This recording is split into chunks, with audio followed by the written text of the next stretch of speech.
मैं मनोज फार्मासिस्ट। आज आपको बताऊंगा खांसी दो प्रकार की होती हैं।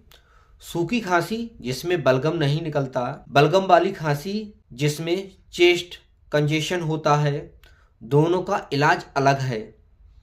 गलत कफ सिरप लेने से इन्फेक्शन बिगड़ सकता है। डॉक्टर की सलाह से ही कफ सिरप लें। ऐसी हेल्पफुल वीडियो के लिए फॉलो करें और सब्सक्राइब करें। लास्ट तक वीडियो देखने के लिए थैंक यू।